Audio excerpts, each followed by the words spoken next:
Buying a house in Australia should be the least of your worries after a new report shows renting is even unaffordable. The latest Rental Affordability Index, RAI, created in partnership by National Shelter, Community Sector Banking, and SGS Economics and Planning, states Australia's rental affordability crisis is pushing people into homelessness. 4 out of the 6 greater metropolitan areas included in the research are classified as having moderately unaffordable rents. But when you drill down into the inner city areas, the problem becomes quite dire, with many suburbs downgraded to severely unaffordable, or the report's most alarming status, extremely unaffordable. Even some regional areas are beginning to enter the danger zone. Those areas classified as extremely unaffordable indicates households would pay more than 60% of their income on rent. Those classed as severely unaffordable are areas where renters are spending between 38 to 60% of their household earnings on rent. A moderately unaffordable classification is when households require between 25 to 30% of their income for rent, while households in acceptable areas only need to sacrifice 20 to 25%. Extremely unaffordable. Sydney continues to be Australia's least affordable city for rental accommodation. With a median rent of $480 per week, the average rental household would be looking at paying around 28% of its total income on housing. But that is just the average of the greater metropolitan Sydney area. Taking a closer look at each individual suburb reveals the harbour city is home to the lion's share of postcodes classified as extremely unaffordable. 13 of them to be exact.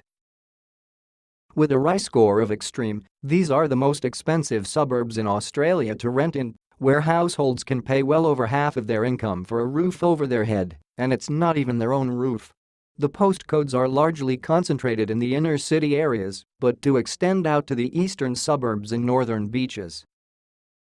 Suburbs as far north as Newcastle, about 2 hours north of Sydney, are even showing an index score which puts them in the severely unaffordable category. But while Sydney continues to be the most unaffordable metropolitan area to call home, Melbourne has seen the greatest decline in affordability since 2013. Ellen Witts, an associate at SGS Economics and Planning, said Melbourne has seen a doubling of people sleeping rough in the streets of Melbourne over the last 2 years. But even more telling is that Victoria is the only state to have a lower RAI score in its rest of state area than in its greater metropolitan area. In fact, the only postcode outside of Sydney which is classified as extremely unaffordable is in regional Victoria, Peterborough, a town on the Great Ocean Road, approximately 3 hours' drive from Melbourne. For low-income households specifically, rents in regional Victoria are increasingly being classified as extremely unaffordable. Surprise rental market. In an unexpected twist, Hobart came in as the second least affordable metropolitan market for renters. A result Ms. Witts herself found surprising. You would not expect it, Ms. Witts told news.com.au. We have looked into it a bit deeper, and there are 2 driving forces there. First of all, income levels in Tasmania and Hobart are significantly lower than most urban areas on the mainland.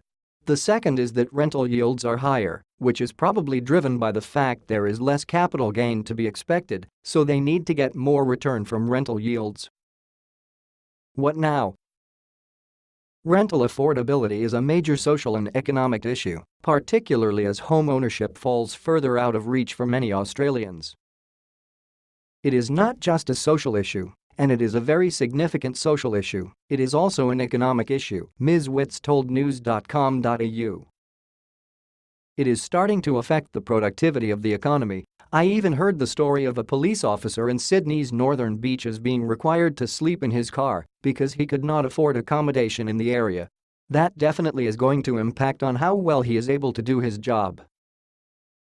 Inner city areas will increasingly find it hard to find teachers, community health workers, and retail workers because all those key jobs will be very difficult to fulfill. As a result, Ms. Witts said the government's priority should be focused on boosting social and affordable housing. There is a need to ensure there is a pipeline of new social and affordable housing, specifically through government incentives and through growing the community housing sector, she told news.com.au. The government should work to attract institutional investors into the affordable housing sector. There should also always be a means to pay for a subsidy which makes up the difference between market rents and affordable rents. There is an important role for government to fulfill that. At least 10% of all new housing stock should be social housing, she said.